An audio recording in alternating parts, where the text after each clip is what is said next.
Palavra da Verdade, com Hernandes Dias Lopes. Irmãos queridos, nós vamos abrir a Palavra de Deus, a carta de Paulo aos Efésios, capítulo 6, e faremos a leitura dos versos 10 ao verso 13. Carta aos Efésios, capítulo 6, versos de 10 a 13.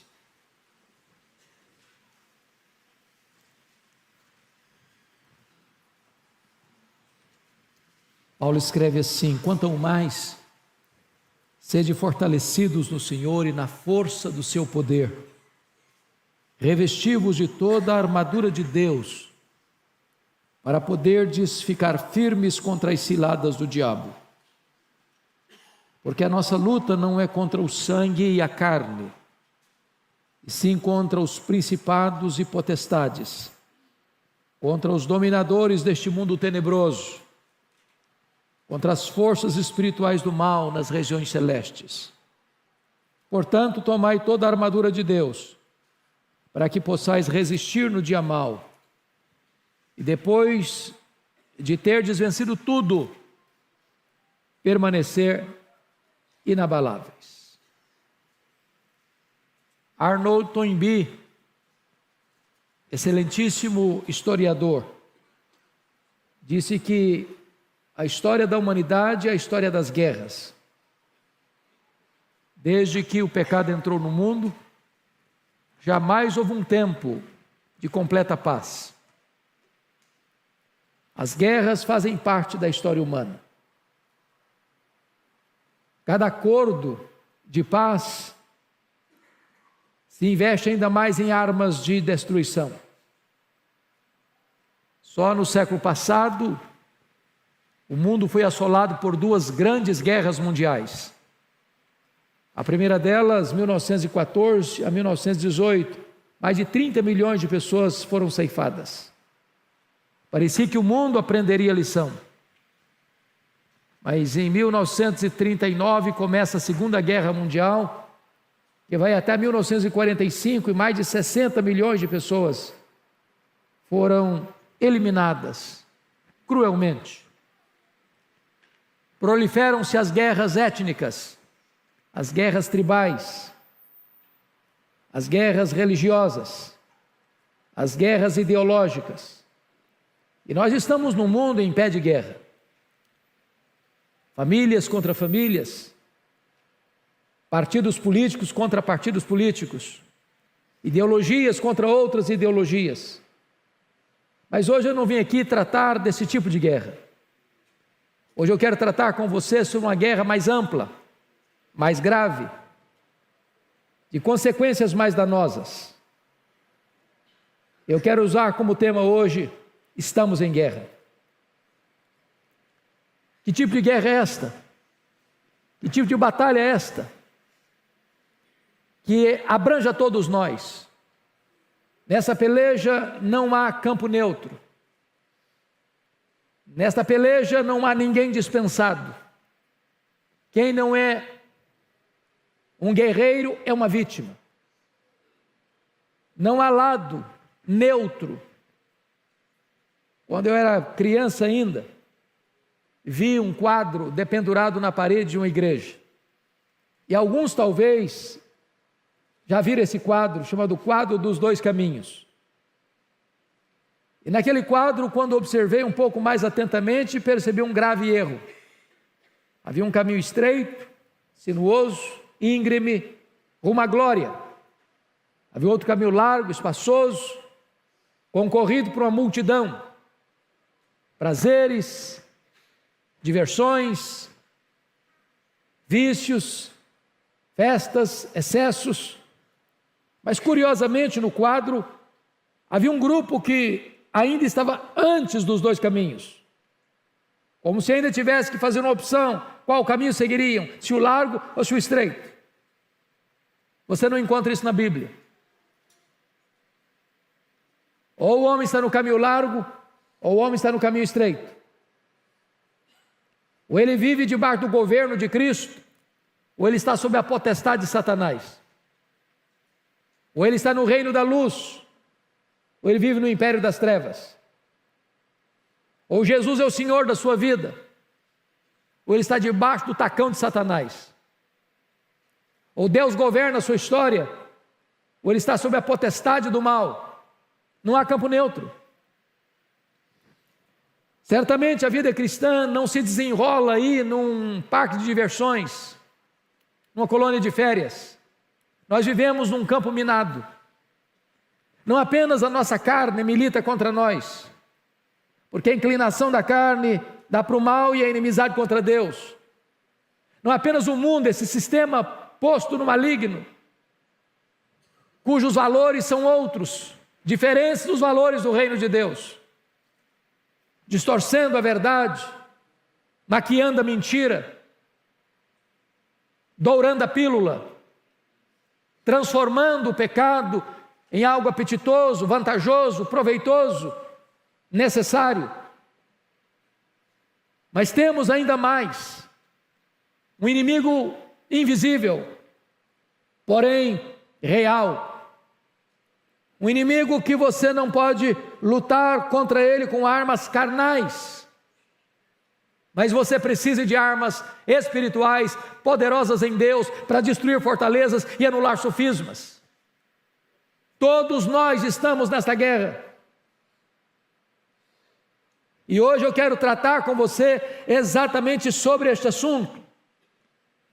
No trato desta matéria, há duas coisas que precisamos nos acautelar e termos muito cuidado. Primeiro, é o perigo de subestimar o inimigo.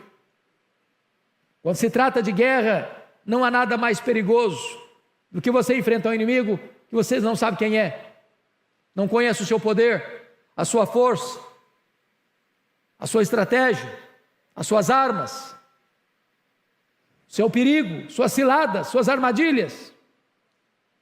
Há muita gente ainda hoje, irmãos, até dentro das igrejas, que acham que o diabo é um ser mítico, lendário, uma força negativa, que não oferece qualquer risco, que não oferece qualquer perigo, e subestima o inimigo. Alguns dizem que o diabo não passa de uma formiguinha inofensiva, de um leão desdentado, de uma víbora sem veneno. E o apóstolo Paulo nos exorta dizendo que nós não podemos ignorar os desígnios de Satanás. Nós não podemos entrar nessa luta de cara limpa, usando armas carnais. Mas se este é um extremo, e há um outro extremo também muito perigoso. É o perigo de superestimar este inimigo. É o perigo de transformar a vida cristã numa espécie de batalha constante, onde você se esquece de que este inimigo, embora perigoso, real, invisível, espiritual, mas esse inimigo já foi vencido. O Senhor Jesus Cristo triunfou sobre ele na cruz, já arrancou a armadura dele, já o expôs ao fracasso, à derrota, à vergonha, ao opróbrio. Portanto, se nós estivermos com Cristo, na dependência dele, revestidos com o poder do Espírito Santo de Deus, nós entramos nesta batalha vencedores, vitoriosos. Então hoje eu gostaria de olhar com vocês esse texto que acabamos de ler e extrair dele algumas lições para nós. A primeira coisa que eu chamo a atenção é a necessidade de conhecermos a natureza desse inimigo. Por favor, confira comigo o verso 12. Porque a nossa luta não é contra o sangue e a carne. E a primeira coisa que Paulo faz questão de alertar-nos é contra quem não é essa luta. Porque os grandes problemas da humanidade decorrem do fato de que nós fazemos confusão contra quem estamos lutando. Via de regra, nós pensamos que o nosso problema é o outro. Quem mora debaixo do nosso teto, ou mora ao nosso lado, ou até além fronteiras.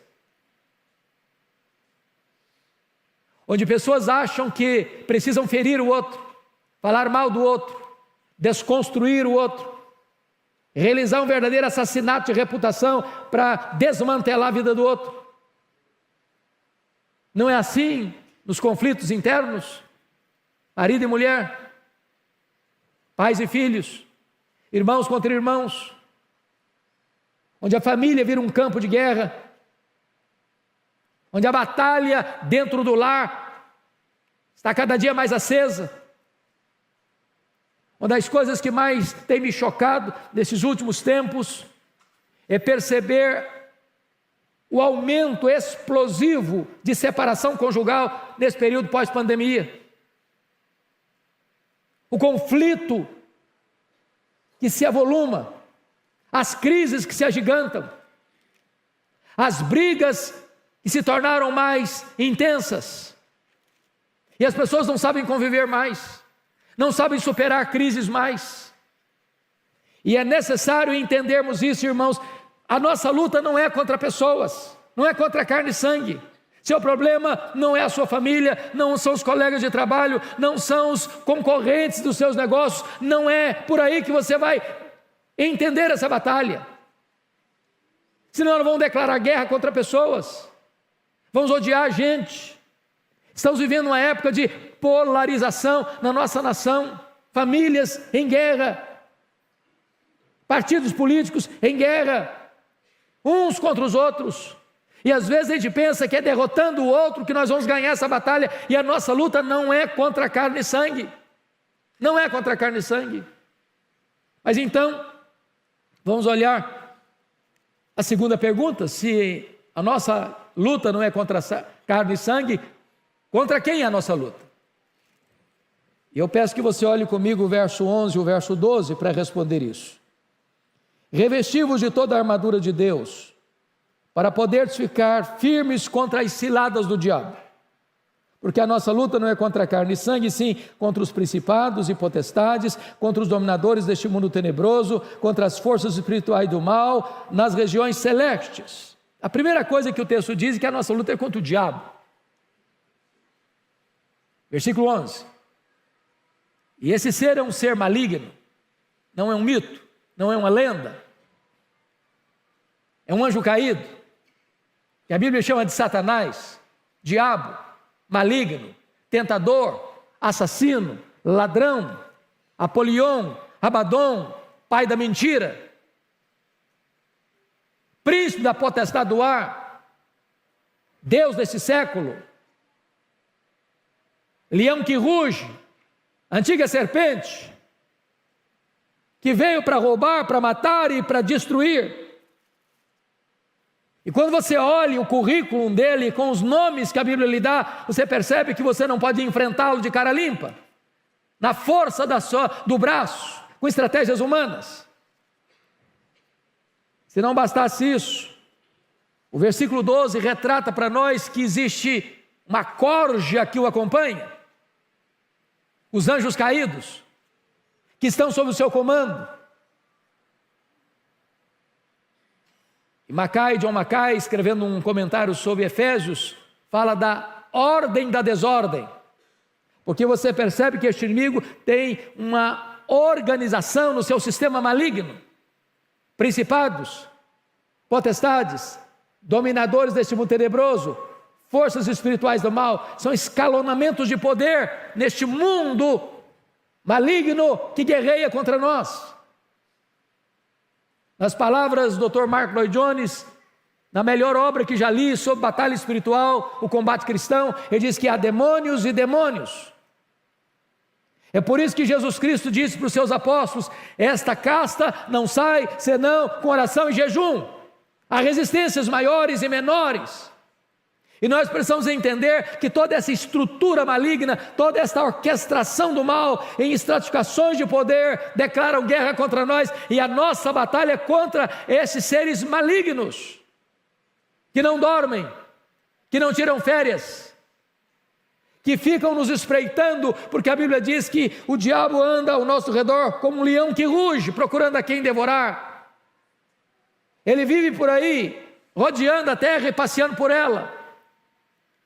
E nós precisamos compreender, meus amados irmãos, a gravidade disso, para entendermos quais são as características desses inimigos. Então vejamos em primeiro lugar quais são as características desse inimigo. Primeiro, eles são poderosos. A Bíblia fala de principados e potestades. Não há nada mais perigoso do que a soberba espiritual de eu achar que eu tenho em mim mesmo a força, o poder para enfrentar o inimigo. Ele é astuto, ele é ardiloso, ele é poderoso.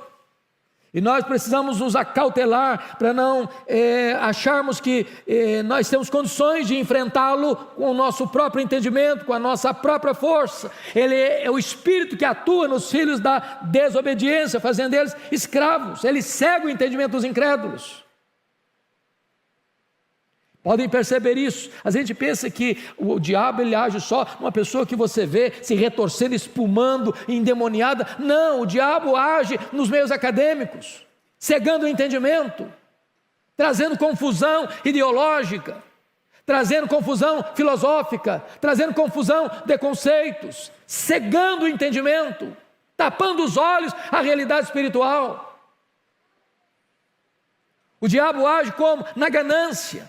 Como agiu no caso de Ananias e Safira, que foram enganados, porque eles queriam fama, e eles usaram esta questão para alcançar a fama, o dinheiro, como usou com Geazi, ou o orgulho, como usou com Uzias, ou a segurança pessoal na força do seu exército, como está lá em 1 Crônicas 21, com Davi, levando-o a fazer um censo, para mostrar a grandeza do seu exército. Precisamos nos acautelar, portanto, mas mais do que isso, esses inimigos são malignos. Veja você no verso 12, são neste mundo tenebroso, forças espirituais do mal. E a nossa luta vai exatamente entrar nessa questão que ele diz aí, contra dominadores deste mundo tenebroso. E a ideia aí é de trevas espessas, lôbregas, dos porões da iniquidade, das profundezas do mal. Quanta coisa imunda, quanta coisa horrível, quanta coisa maligna você vê hoje. E quando você vai cavar lá no profundo, você vai ver a ação do inimigo neste mundo tenebroso.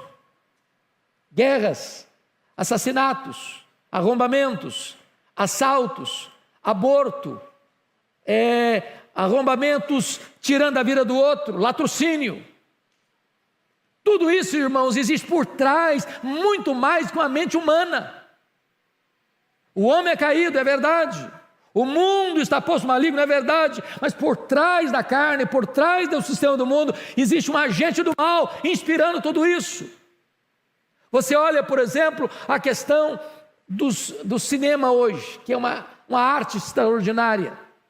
Quando você vê hoje o volume de filmes que tem de ocultismo, de violência extrema, ou de produtos nesta área no mundo infantil, quanto mal, quanta violência, quanta coisa horrível. Não é possível que apenas a mente humana conceba tudo isso. Existe um espírito que está agindo malignamente para mudar a cultura, para mudar tudo, para servir de prato cheio, para que as pessoas deixem a Cristo e sirvam a Satanás nesses aspectos da ação maligna. Mas mais do que isso, esses inimigos são também astutos. Olha comigo o versículo 11, está escrito assim: revestido de toda a armadura de Deus, para poder ficar firmes contra as ciladas do diabo. A palavra cilada aqui é a palavra metodeia, de onde vem a nossa palavra métodos e estratagemas. Depois de Deus, talvez ninguém nos conheça melhor que Satanás, porque ele vive por aí, rodeando a terra e passeando por ela. Ele está de olho, está antenado. Ele está como um leão rugindo ao nosso redor, procurando alguém para devorar.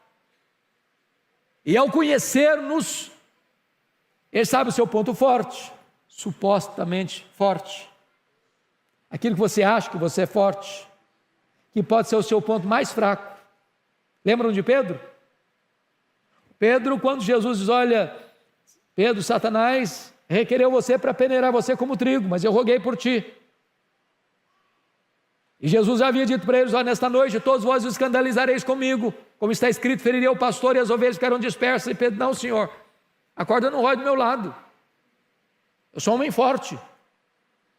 Eu tenho confiança em mim mesmo. Ele que todos te abandonem, eu jamais. Por ti darei minha vida, irei contigo para a prisão e para a morte. E Pedro, nesse momento, ele pensa que ele é forte, ou até pensa que ele é melhor que os outros. E aí estava a fraqueza dele.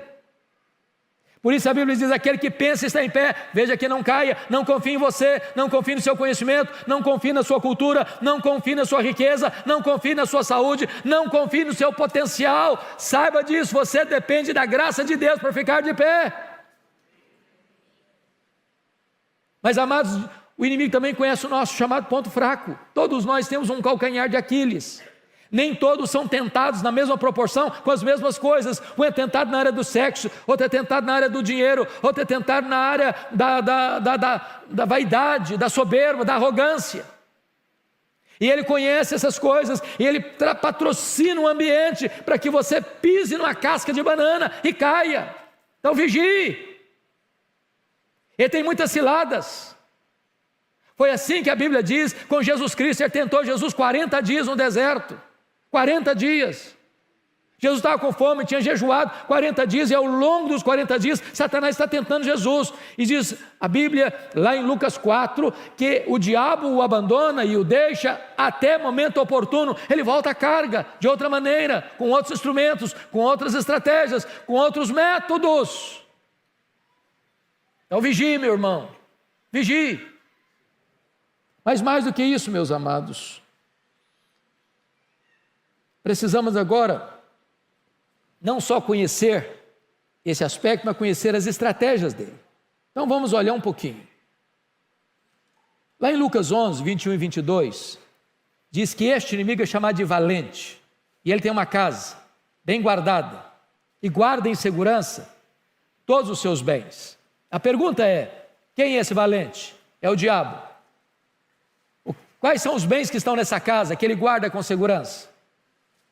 São todas as pessoas que ainda não foram salvas, não nasceram de novo. Então note você um fato muito curioso: o diabo não precisa usar cilada para pegar quem já é dele, já está na casa dele, guardado em segurança por ele. Então quando você para pensar nisso, você pensa numa linguagem de guerra, você acha que o diabo vai escalar os seus demônios mais perigosos no campo de futebol ou dentro da igreja? Onde você acha que ele vai tentar com mais sutileza? É numa boate? Ou numa reunião de oração? Aqueles que ainda não nasceram de novo estão na casa do valente, guardados em segurança por ele, no império das trevas, debaixo da potestade de Satanás. Então nós precisamos nos acordar para o fato da grande batalha que nós estamos vivendo.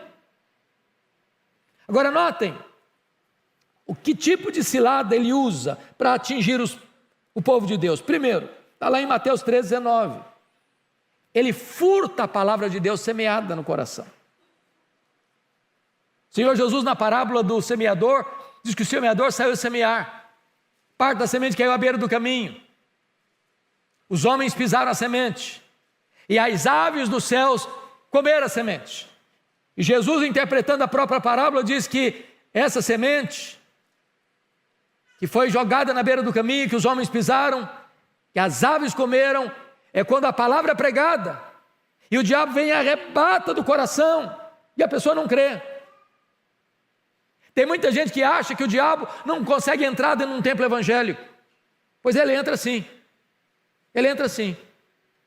E quanta gente que vem aqui para a igreja, e a palavra entra no ouvido e sai no outro. E quanta gente que frequenta a igreja um ano inteiro, uma década, e nunca foi tocado, e nunca foi convertido. Vem o diabo e arrebata a palavra. É por isso, irmãos, que culto é um momento de luta espiritual. Nós deveríamos orar mais e depender mais de Deus, porque se Deus não aplicar a palavra, você entra e sai do mesmo jeito, ou até pior.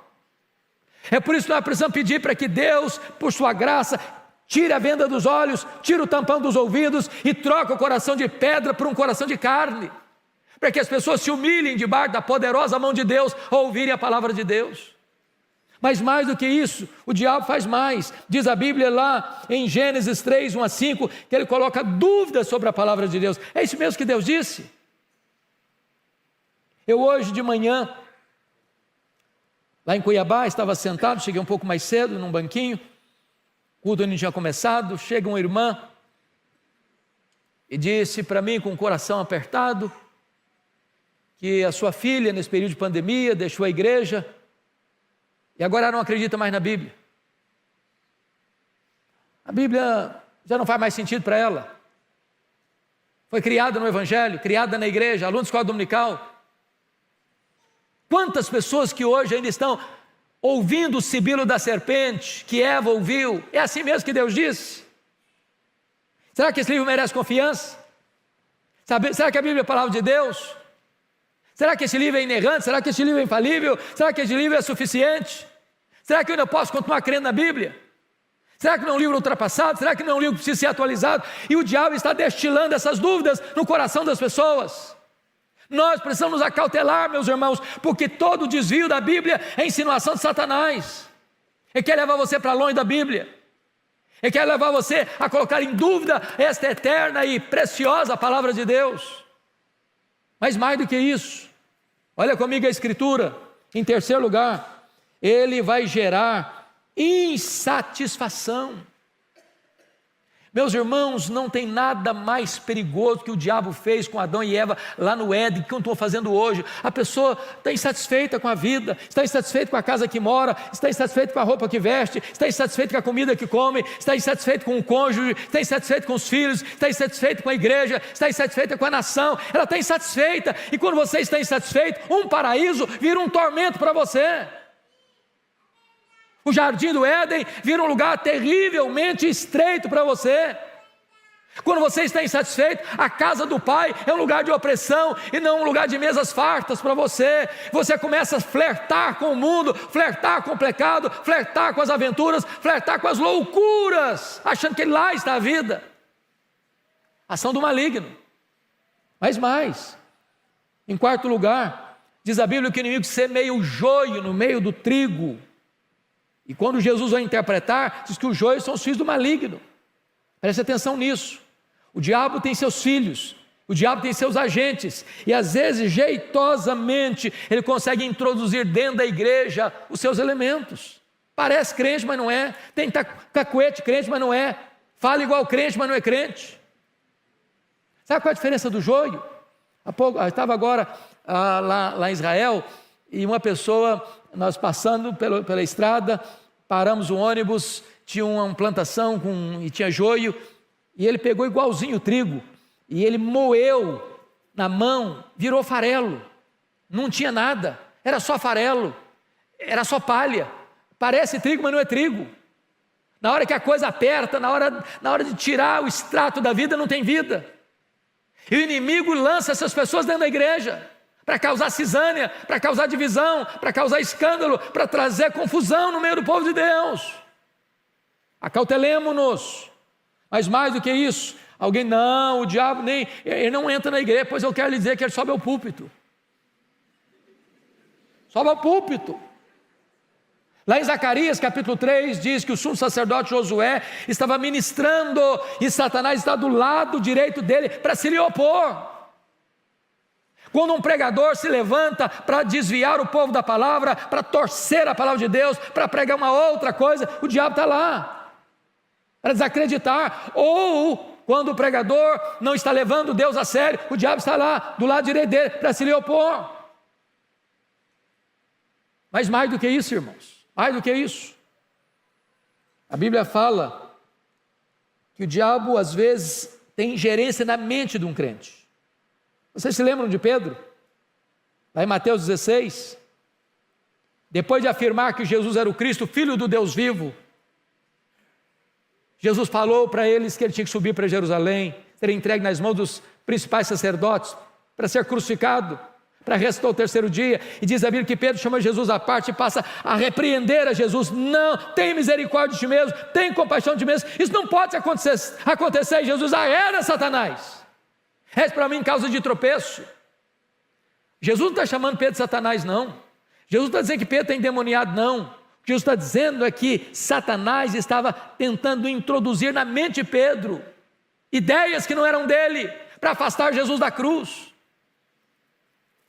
Mas mais do que isso, meus irmãos, o diabo pode pegar uma pessoa que está guardando mágoa no coração.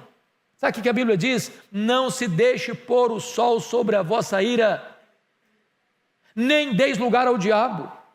O que o texto está dizendo?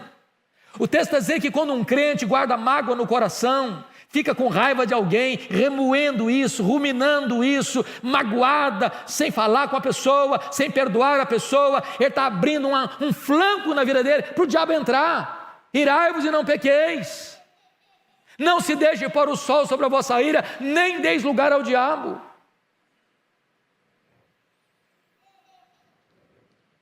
Pois bem, a Bíblia diz que o diabo até se transfigura em anjo de luz. Ele resiste à oração, como resistiu à oração de Daniel. Ele resiste ao avanço da obra missionária, como Paulo testemunha lá em 1 Tessalonicenses 2,18. Ele engana por falsos milagres. Está lá escrito na Bíblia. Em 2 Tessalonicenses 2,9, engana através de falsos milagres. 2 Tessalonicenses 2,9. Tem muito milagre aí, meu irmão, que as pessoas estão aplaudindo e é o diabo que está realizando para enganar as pessoas, para levar as pessoas para longe de Deus. Mais do que isso, o diabo, diz a Bíblia, ele cria falsas doutrinas, espíritos malignos que induzem a falsas doutrinas. E nós precisamos estar atentos a tudo isso, meus irmãos, para não sermos um joguete nas mãos desse inimigo nessa guerra espiritual. Mas eu quero concluir dizendo para vocês que esse inimigo tem duas estratégias que ele usa aqui no texto. A primeira delas é o que nós poderíamos chamar, no versículo 13, de pressão. Portanto, tomai toda a armadura de Deus, para que possais resistir no dia mau. Quando o texto diz dia mau, ele está querendo dizer que nem todos os dias são dias maus. Ele está fazendo um contraste. E o que seria um dia mau? Se você pensar em batalha, um general que está comandando um pilotão de guerra, nem sempre ela ataca. Há momento que recuar é estratégico, que refazer a estratégia é necessário, que não dar informação de tudo que se vai acontecer na guerra é fundamental para ganhar. Então tem hora que parece que você está com trégua, a vida está boa demais, só tem alegrias, só tem sucesso, só tem conquista. E aí quando as bênçãos vêm em catadupas, em cachoeiras, você põe, a minha vida está boa demais, para que orar? Não vou mais orar não, hein? Para que ler a Bíblia? Estou ganhando muito dinheiro, tem saúde na minha casa, estou indo de vento em popa. E a pessoa começa a esquecer de Deus. E de repente, vem um ataque frontal, inesperado, repentino, e a sua vida parece que entra num turbilhão de angústia e de dor. É o dia mau. Quando o inimigo, que age de maneira tão sutil e invisível, dá uma ordem lá, chumbo grosso no fulano, parece que você já acorda atordoado. Nesse dia o carro bate, nesse dia você briga com a esposa, até você chuta o cachorro. A sua vida parece que está de ponta cabeça. É o dia mau. E se você não tiver discernimento, você vai brigar com a sua mulher, você vai brigar com o seu marido, você vai brigar com os seus filhos, você vai brigar com o seu vizinho, você vai brigar com o seu irmão na igreja, você vai achar tudo ruim. Dia mau, é pressão. Mas notem comigo ainda outra estratégia no verso 13. Por favor, confira aí. Portanto, tomai toda a armadura de Deus, para que possais resistir no dia mau, e depois de teres vencido tudo, aí tire férias. É isso daí? Não. Permanecer inabaláveis. Me permita dizer isso, irmãos, não tem hora mais perigosa para você e para mim do que depois de uma grande vitória. A tendência é arriar as armas, afrouxar o cinto e descansar. Depois de uma luta, Vencida, fique firme, porque outras virão. Outras virão. Perseverança. Mas eu quero concluir mostrando para você, à luz do texto, quais são as armas que nós precisamos usar para vencer essa luta. Em primeiro lugar, no versículo 10 está escrito algo sublime: quanto ao mais sede fortalecidos no Senhor e na força do seu poder. Você e eu precisamos do poder de Deus, do poder que vem do trono de Deus, do braço do Onipotente. Você e eu precisamos ficar bem guardados debaixo das asas do Deus Todo-Poderoso. Eu li certa feita uma ilustração tão simples, mas tão eficaz. Uma sala de escola dominical, uma criança foi perguntada: o que é que você vai fazer se o diabo bater a porta da sua casa? Você vai abrir?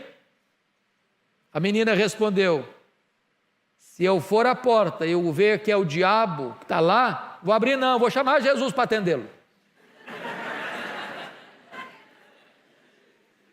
Você não tem força, nem eu. Nós precisamos da força que vem do alto, sermos capacitados com o poder de Deus. Segunda coisa, amados, confira comigo, versículo 11: revesti-vos de toda a armadura de Deus. Toda a armadura de Deus. Tem peça para a cabeça, tem peça para o seu peito, tem peça para o seu braço, tem peça para os seus pés. O seu corpo precisa estar coberto.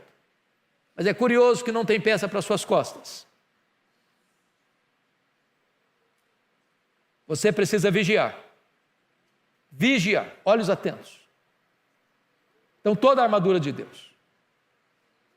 Não entre nessa guerra de cara limpa, não. Nós não podemos ignorar o inimigo.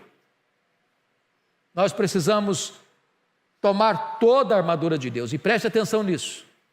O inimigo já não tem mais armadura. A palavra armadura, panóplia no grego, diz que o mais valente do que o valente chega lá na casa dele, tira a armadura dele, prende-o e lhe divide os despojos. Em outras palavras, Jesus já entrou na casa do valente, Jesus já tirou a armadura do valente, Jesus já amarrou o valente, e Jesus tirou você e a mim da casa do valente, e hoje nós somos livres. Hoje nós somos tirados do império das trevas para o reino da luz. Hoje nós pertencemos ao reino de Cristo. Hoje nós somos filhos de Deus. Hoje nós estamos libertos e hoje nós estamos cobertos pelo sangue do Cordeiro. Louvado seja Deus! E o inimigo não tem armadura, mas você e eu podemos ser tomados e revestidos de toda a armadura de Deus. Que o Senhor então nos ajude e nos fortaleça. Me permita ilustrar isso. Quando eu estive visitando com um grupo de irmãos aqui do Brasil, a missão Quassis Abantu, onde aconteceu um grande avivamento na África do Sul.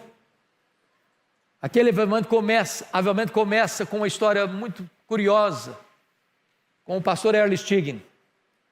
Ele pregava lá já há 12 anos, ele armava uma tenda e pregava para os Zulus, uma tribo animista, feiticeira, extremamente brava.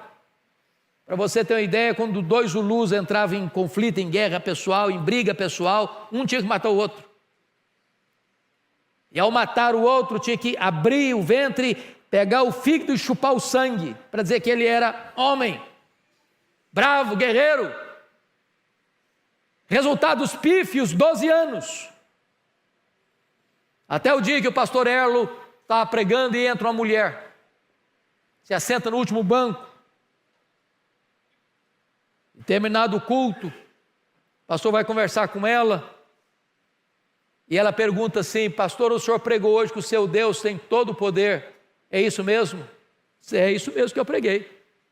Falei: então eu preciso do seu Deus, porque tem uma filha endemoniada lá em casa, amarrada num tronco, com correntes, com um bicho. Então vai lá na minha casa para minha filha ser liberta. O pastor Erlo disse que naquele dia ele sentiu um calafrio na espinha. Disse, meu Deus, se não funcionar, o que é que eu vou fazer? Quando ele chegou, o quadro era muito pior. A moça estava igual uma fera selvagem, ensanguentada, furiosa. Ele tentou expulsar os demônios daquela moça, não conseguiu. Ele chamou os missionários da região, não conseguiram. Amarraram a moça, levaram-na para uma fazenda. Ela quebrou tudo por lá e tiveram que devolvê-la num estado pior. E o pastor Erlo tomou a decisão, eu vou embora daqui. Eu não tenho mais autoridade para pregar aqui. Estou desacreditado aqui. Quando ele estava arrumando as malas para ir embora, Deus falou ao coração dele, você não tem que ir embora, você tem que buscar poder. Ele parou tudo que estava fazendo, chamou os missionários, eles começaram a buscar a Deus, a acertar a vida com Deus, e Deus foi trazendo sobre eles convicção de pecado, meses e meses de choro, de lágrimas, de arrependimento. Os últimos 3 meses, eles se reuniram 3 vezes por dia, eles só conseguiam chorar. Ao final desse tempo, numa manhã, o Espírito Santo foi derramado sobre eles. A primeira coisa que fizeram foi na casa daquela mulher, e na autoridade do nome de Jesus, libertar aquela moça. A segunda coisa é que os feiticeiros iam chorando, correndo de todos os cantos, de todos os lados, para confessar os seus pecados e acertar a vida com Deus. Quando os missionários acordavam, tinha 5, 10, 15, 20 pessoas na porta de cada um, com pressa para acertar a vida com Deus. E eu vi com os meus olhos ali coisas extraordinárias acontecendo. Primeiro, um templo construído para 15 mil pessoas numa fazenda. E multidões vindo de todos os cantos do mundo para ver o que Deus estava fazendo ali. Cegos viram, coxos andaram, mortos ressuscitaram. Multidões se converteram. O Deus de Erle Stigen é o Deus dessa igreja. O Deus que fez, é o Deus que faz, é o Deus que fará. O nosso glorioso Redentor já venceu na cruz. E se nós estamos nele, nós somos mais do que vencedores. Nós não temos que ter medo do diabo. A Bíblia diz que nós devemos nos submeter a Deus e resistir ao diabo, e ele fugirá de nós. Que Deus nos ajude, que Deus nos abençoe, que Deus nos fortaleça com o seu poder, que Deus nos cubra com a sua armadura, que nós sejamos um povo mais do que vencedor em Cristo Jesus, nosso Senhor.